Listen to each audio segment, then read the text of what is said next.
aujourd'hui, nous allons voir le tirage du mois de mars. Et pour ce faire, nous allons utiliser le portail des 12 d'Aliasqué pour les cartes signes, comme d'habitude, les arcanes majeures du tarot de Marseille, ainsi que le tarot onirique et le Mermaid Tarot pour la lecture des 2 lignes de tarot.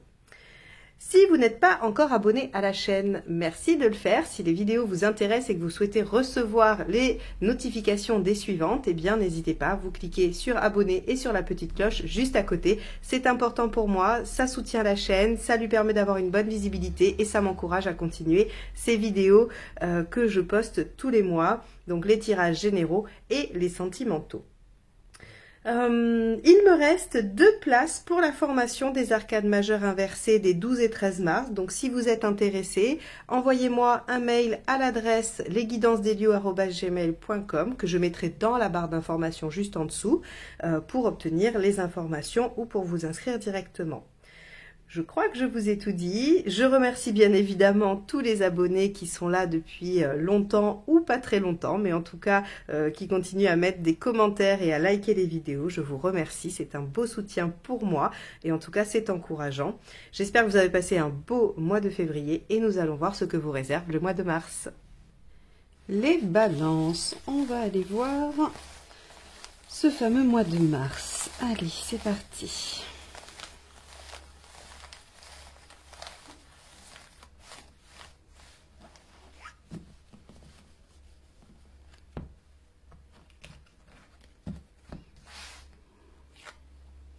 Le mât inversé. Ok, alors le mât inversé, ce qui vient nous dire, c'est que vous n'avez pas envie de prendre trop de risques, vous n'avez pas envie de vous mettre dans une situation soit marginale, soit de renouveau, soit d'aventure. On a envie de rester dans quelque chose de plutôt connu, de plutôt rassurant, même si c'est pas complètement satisfaisant. Il y a cette nécessité quand même de rester dans quelque chose de repérable. On va aller voir comment ça se manifeste dans le tirage. Allez, c'est parti, quel est votre état d'esprit ?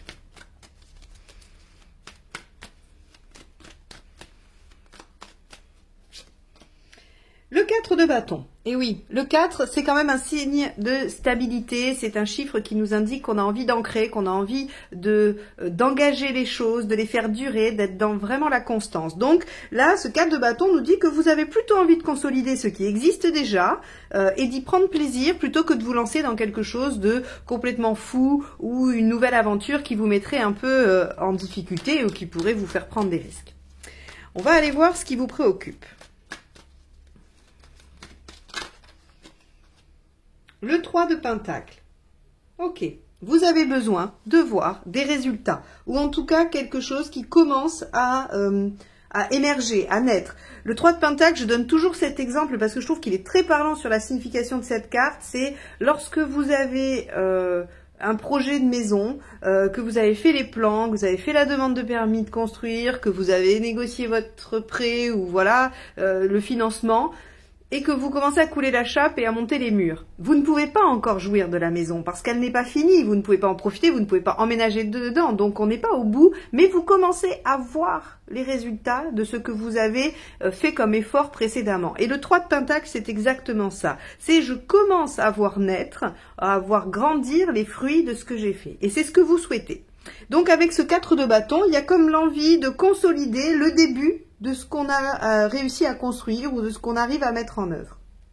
Bon, et probablement par là même de s'assurer une certaine sécurité. On va aller voir l'événement. Ah, ben, il est tombé. Le 7 de Pentacle. Et oui, c'est que vous allez voir la récolte. Alors, ça c'est assez intéressant parce que, très clairement, jusqu'ici, ce tirage, ce qu'il nous dit, c'est que vous allez obtenir quelque chose pour lequel vous avez fait des efforts et que vous n'allez pas vouloir le mettre en danger. Vous allez plutôt vouloir le sécuriser, le stabiliser, parce que même si ce n'est qu'un prémisse, même si ce n'est que le début de ce que vous auriez souhaité, c'est important pour vous et vous voulez le conserver, vous voulez le protéger. Donc, que ce soit dans une relation, un projet, un travail, peu importe, hein, on a ce côté, je veux protéger ce qui émerge. Qu'est-ce qui vous aide à faire ça? On va aller voir. La force. Ok, intéressant. Parce que la force, ce qu'elle vous demande, c'est d'être dans la maîtrise.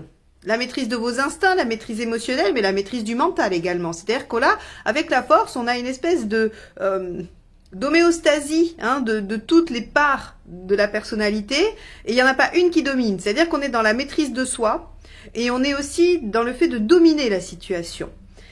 Il se peut que être dans cette posture-là vous rassure. Alors ça rassure beaucoup de monde, parce qu'on fait le lien avec le contrôle, bien sûr, le fait de contrôler, de maîtriser, ça rassure. Mais là, on a l'impression que il y a vraiment quelque chose auquel vous tenez, même si c'est tout petit.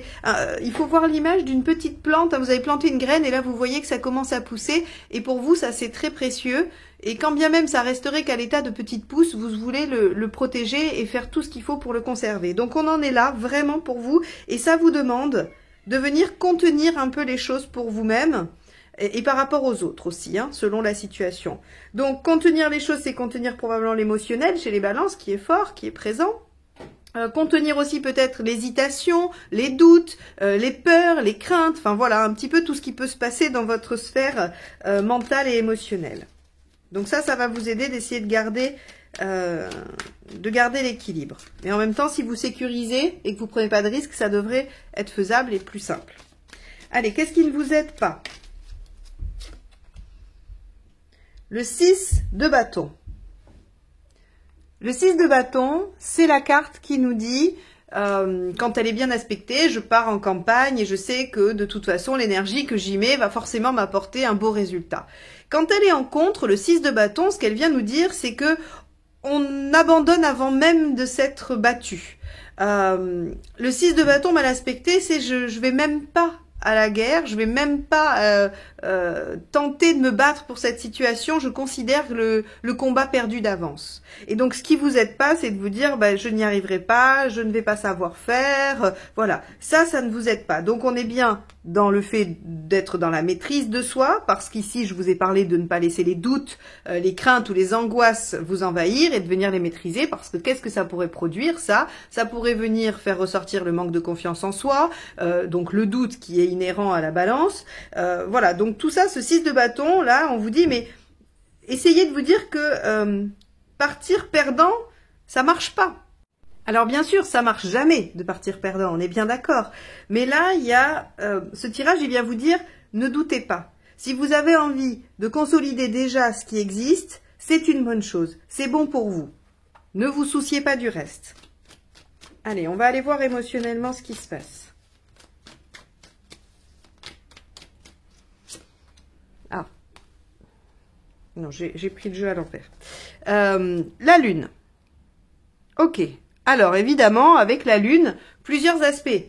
Ces aspects positifs, c'est la créativité, la fécondité, le fait d'avoir plein d'idées et de pouvoir vraiment faire preuve d'inventivité pour trouver des solutions ou pour faire les choses, pour aller vers ses projets. Et puis, on a aussi avec la lune l'inconstance. Mais on en parle ici, encore une fois. Ce qui va vous aider, c'est d'arriver à faire calme plat, alors qu'on voit bien que le 6 de bâton, ici, il vient vous titiller du côté de la confiance, du côté du fait d'y aller et tout ça. Donc, vous allez probablement osciller entre une position volontaire et une position peut-être un peu plus, comment dire, timide, tiède par rapport à vous. Donc, la lune ici vous dit... Elle vous permet, en tout cas, et elle vous donne le message de transformer cette oscillation, cette variation d'humeur en créativité, en fécondité. Donc, lorsque vous vous sentez un peu en bas de la vague, eh bien, vous pouvez vous dire, mais quelle idée je pourrais avoir, comment je pourrais transformer ça à mon avantage et à l'avantage de la situation qui me préoccupe. Allez, on va aller voir sur le plan pratique.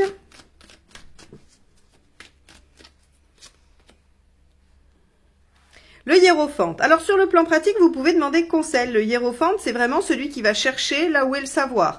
Donc, vous pouvez demander conseil à vos amis, à quelqu'un qui a vécu la même chose que vous, un thérapeute si vous êtes suivi, par exemple, et que vous faites un travail personnel, eh bien, vous pouvez ramener cette situation dans ce cadre-là et demander conseil. Le hiérophante, vraiment, il s'appuie sur le savoir, sur la connaissance et sur quelqu'un ou quelque chose, parce que vous pouvez très bien trouver ça dans les livres, il n'y a pas besoin que ce soit une personne, mais en tout cas sur une référence. Une référence est donc forcément quelque chose qu'on juge supérieur à soi dans ce domaine-là, bien évidemment. Hein. Il n'est pas question de se dévaloriser, mais il y a des domaines où on est moins compétent et on va chercher la compétence chez l'autre.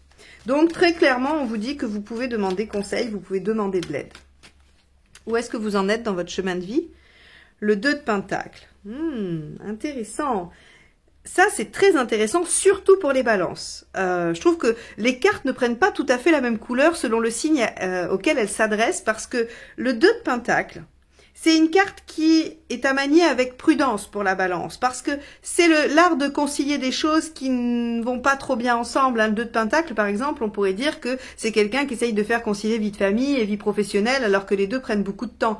Hein, quand vous êtes, moi je sais pas, une représentation de quelqu'un qui travaille beaucoup, qui fait beaucoup d'heures, enfin un travail qui vous demande beaucoup, et puis à la maison, vous avez 5 ou 6 enfants. Bah voilà, le 2 de Pentacle, il va essayer de faire coïncider ça, et on sait que c'est pas simple. Voilà, peut-être qu'il y en a qui arrivent, mais en tout cas... de mon point de vue, je trouve que ça n'a pas l'air simple. Donc, le 2 de Pentacle, pour les balances, il faut faire attention parce que vous avez déjà cette tendance à la conciliation, à faire attention aux autres, à vous oublier pour l'harmonie, pour l'équilibre extérieur, parce que vous n'aimez pas quand autour de vous il n'y a pas d'harmonie. Sauf que, il faut trouver le juste milieu, parce que dans le 2 de Pentacle, il y a quand même aussi la notion d'équilibre. C'est un 2. Donc, vous en êtes... probablement à remanier votre notion de centre et votre notion d'équilibre. Peut-être qu'avant, c'est une hypothèse, hein, vous en êtes peut-être plus là, je ne sais pas, mais en tout cas c'est une hypothèse que je vous donne à la réflexion.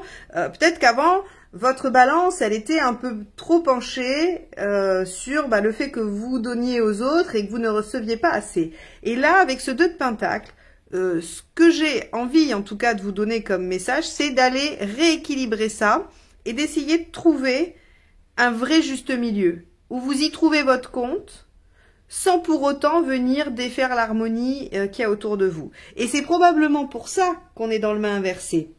Vous voulez sécuriser quelque chose d'acquis, même si c'est tout petit. Et si c'est un tout petit équilibre, parce que c'est pas tempérance, ici c'est que le 2 de Pentacle, donc on est sur une mineure, c'est moins important, moins, on va dire, moins prédominant dans votre vie que si c'était une majeure. Mais il n'empêche que si vous avez toujours eu du mal à trouver l'équilibre, c'est déjà un super début. Donc là, on voit que même balbutiant, même tout petit progrès ou toute petite récolte qui soit, vous venez la stabiliser et réguler les choses pour rester à l'équilibre pour vous. Ça peut tout à fait être dans une relation, quelle qu'elle soit, hein, professionnelle, amicale, amoureuse, familiale, où vous réajustez un peu les curseurs. Et ok, vous n'avez pas complètement réajusté, puisqu'on est dans quelque chose, je vous l'ai dit, hein, qui demande encore à grandir, mais ça c'est acquis, et ça on n'y touche plus.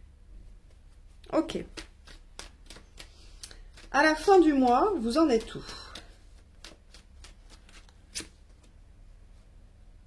Super. Le 4, l'empereur. Donc, encore une carte d'ancrage, de stabilité. Donc, je crois que votre mot d'ordre pour le mois de mars, les balances, c'est « je stabilise, j'ancre, je pérennise ce que j'ai déjà acquis ». On verra la suite après. Vous verrez pour les progrès encore après. Vous n'êtes pas du tout dans une course effrénée, dans une fuite en avant. Vous êtes dans l'avancement minutieux, calculé, et vous consolidez, vous verrouillez à chaque étape. Et ça, c'est très bien. En tout cas, ça semble être une bonne chose pour vous ce mois-ci, même si vous doutez. Hein, vous doutez beaucoup. Ce tirage vraiment vous encourage à ne pas douter. Si votre ressenti, il est de verrouiller les petites victoires, eh bien, c'est la bonne direction. On va aller voir avec la deuxième ligne de tarot ce que ça nous indique. Allez, avec le 4 de bâton, on a le page de coupe. Eh oui, parce que vous sentez qu'il y a quelque chose qui vous pousse, hein, il y a quelque chose émotionnellement ici, dans votre état d'esprit, vous avez envie de retrouver une légèreté, un plaisir, une émotion. Le page de coupe, il a envie de ressusciter quelque chose d'un peu immature. Alors toujours pareil, immature, pas au sens péjoratif, au sens quelque chose de jeune, quelque chose de pas abouti, mais qui galvanise, qui excite, qui fait vibrer. Donc, vous avez envie de pérenniser ça, de le retrouver, de l'ancrer. Allez, on va aller voir avec le 3 de Pentacle. Ben, l'empereur, hein, ce qui vous préoccupe, encore une fois, c'est de consolider les petits acquis. De toute façon, je crois que ce tirage va vous parler que de ça. Hein. Vous voyez, on a encore l'empereur qui est ici. Hein, donc, vos préoccupations, c'est l'empereur. Et à la fin, vous êtes un empereur. Ce qui signifie que vous arrivez à réaliser ce que vous souhaitez. Ça, c'est plutôt pas mal. Avec le 7 de Pentacle, qu'avons-nous ? Le 4 de bâton, la même qu'ici. Bah oui, donc on ancre, on stabilise. C'est incroyable en fait. Je crois que ce tirage aurait pu durer 3 minutes. J'aurais juste eu à vous dire, ancrer et stabiliser ce que vous avez acquis, même si c'est tout petit, et puis c'est tout. Hein, c'est ce que ça nous dit vraiment. Donc le 4 de bâton, on profite de ce qu'on a. On est dans la joie de ce qu'on a réussi à consolider. On est dans la célébration et dans l'instant présent. Donc ça, c'est très bien. Ce qui vous aide... Le 3 de Pentacle, c'est une blague, elle est ici aussi. Donc le 3 de Pentacle, ce qui vous aide, c'est de repérer les petites victoires, de repérer que les débuts, c'est déjà bien. Donc si vous êtes sur un travail personnel, ça veut dire qu'il y a des progrès de fait, soyez fiers de les constater, confortez-les avant de vous lancer dans d'autres recherches, dans d'autres entreprises hein, de travail ou de recherche personnelle. Si c'est une relation, eh ben, consolidez le début de cette relation, prenez soin de ce qu'elle est en train de faire naître, ne vous occupez pas de la suite. Si vous êtes dans un projet, soyez heureux de ce que vous avez mis en œuvre et de ce qui commence à émerger. Vous voyez, on est vraiment dans cette dynamique-là pour vous les balances. Alors, qu'est-ce qui ne vous aide pas avec le 6 de bâton ? La force, de vous laisser dominer. Alors, parce qu'ici, on a les aspects positifs. Ce qui vous aide, c'est d'être dans la maîtrise, comme je l'ai expliqué tout à l'heure, dans la maîtrise de la situation, maîtrise de vos instincts. Et ce qui ne vous aide pas, c'est de vous laisser dominer, de vous laisser submerger. C'est-à-dire que vraiment, on vous dit, bah voilà, prenez les côtés positifs de la force et ne vous laissez pas happer par ces aspects négatifs, qui sont la soumission à la situation, qui sont le fait de ne pas du tout maîtriser ce que l'on ressent et de se laisser happer par les doutes, l'émotionnel et tout ça. Donc là, encore une fois, on est très raccord. Hein. Utilisez les aspects, les qualités de la force et essayez de repousser au maximum les défauts. Avec la lune, on va voir. Alors, hop. Avec la lune, qu'avons-nous? On a l'arcane 13. Ok. Il y a une transformation. Ici, on pourrait dire qu'il y a une rupture affective. Peut-être, c'est possible. C'est pas vraiment, le tirage ne nous axe pas là-dessus. Donc pour moi, ça peut, mais en marge. C'est-à-dire pour peu d'entre vous. C'est surtout l'aspect de transformation radicale, changement radical. Ici, on voit que la lune vous amène un peu dans l'oscillation. Hein, ça va moins bien, ça va moins bien. Et on vous demande d'être créatif. Et à mon avis, dans cette créativité, on va vous demander de changer quelque chose radicalement. Soit une posture, un comportement, une compréhension de quelque chose. Il va y avoir de toute façon une transformation. On est dans l'émotionnel, on n'est pas dans le matériel. Donc ça veut dire que au niveau pratique, il n'y a pas quelque chose qui se termine vraiment, hein, fondamentalement. On est plutôt dans le symbolique ici. Allez. Avec le hiérophante, justement, au niveau pratique, qu'est-ce qu'il y a? La lune. Alors ça, c'est génial. Vous avez beaucoup de cartes qui ressortent. Hein. Le 4 de bâton ici, le 3 de pentacle, on a la force. Ici, on a la lune et la lune. C'est quand même assez incroyable. Et l'empereur ici également. Donc, vous avez beaucoup de doublons. Hein. La lune ici, au niveau pratique, elle vous dit que vous allez probablement voir émerger des choses. Parce qu'au niveau pratique, c'est la fécondité. C'est le fait de faire naître quelque chose, la lune. Hein, puisque c'est le côté maternel, c'est le côté voilà où on fait naître quelque chose dans son intérieur. Donc, très concrètement, vous allez voir les résultats, mais ça c'est pas étonnant parce qu'on a le 3 de pentacle, on a le 7 de pentacle ici et encore ce 3 de pentacle qui nous dit qu'on commence à voir qu'il y a l'émergence de ce qu'on a mis en œuvre. Donc ici concrètement, demandez de l'aide pour voir les choses émerger, pour que vous puissiez vous rendre compte que les choses émergent aussi. Hein. Bon. Avec le 2 de pentacle, qu'est-ce qu'on a? Donc vous en êtes à essayer de trouver un équilibre. Et pour ce faire, vous faites des choix de vie. Et oui, 2 de bâton. Donc, vous êtes bien ici à un carrefour. Je crois que ce tirage vous encourage à consolider ce que vous avez commencé à construire, parce qu'il y aurait peut-être le risque que vous soyez happé par quelque chose qui vous emmènerait dans une sorte de fuite en avant ou d'action comme ça. Et là, on vous dit, bah non, le thème de ce mois-ci, c'est on prend pas de risque, on reste dans une situation qu'on vient consolider, qu'on vient ancrer, même si elle est débutante. On voit bien qu'on a des petites cartes, on a du 3, on a du 4, hein, on a du page aussi. Donc c'est des choses qui démarrent, ça veut pas dire que c'est nouveau, hein, ça veut dire que c'est petit, ça veut dire que voilà, on en est à l'état de pouce. Mais ça demande à être consolidé, à être choyé et ça demande aussi à être réalisé, hein, à réaliser avec l'aide peut-être de quelqu'un, de quelque chose, d'une connaissance ou voilà. Et ça implique des choix de vie. Bon, donc 2 directions vont s'offrir à vous. Choisissez celle qui consolide ce que vous avez déjà acquis, pas forcément celle qui vous amène à aller conquérir plus vite. Ok, allons voir avec l'empereur. Oh, génial, le 6. Alors le 6, l'arcane 6, c'est à la fois les choix, hein, puisqu'on est dans un tirage général, je dois vous donner les 2 axes. Donc c'est à la fois, pardon, le choix, donc qui à mon avis se répercute, hein, le choix du cœur, le choix qui implique de toute façon toute la sphère affective et émotionnelle. Et c'est à la fois aussi l'épanouissement, le plaisir, le bien-être, les choix que l'on fait et qui nous rendent heureux. Ou, ici, plus précisément, le fait d'ancrer quelque chose, même si c'est tout petit, je le répète, ça vous met dans un bien-être, un espèce de plaisir, de quelque chose qui fait que vous vous sentez bien. Donc, les balances pour vous ce mois-ci, on stabilise ce qu'on a fait émerger et vous pouvez vous en satisfaire. En tout cas, vous pouvez vous en réjouir. Ça ne veut pas dire que ça va s'arrêter là, ça ne veut pas dire que ça va se bloquer là, mais en tout cas, là, ce que vous avez acquis, il faut venir le verrouiller, il faut venir l'ancrer et ça vous apportera beaucoup de joie. Voilà pour vous, j'espère que ça vous aura donné quelques pistes ou en tout cas que ça vous aura peut-être conforté dans des intuitions, dans des ressentis, puisque c'est le seul objectif de mes tirages, ils n'ont pas d'autres prétentions. En tout cas, moi je vous remercie de m'avoir écouté jusque-là et je vous dis à très bientôt pour de nouvelles guidances. Bye bye!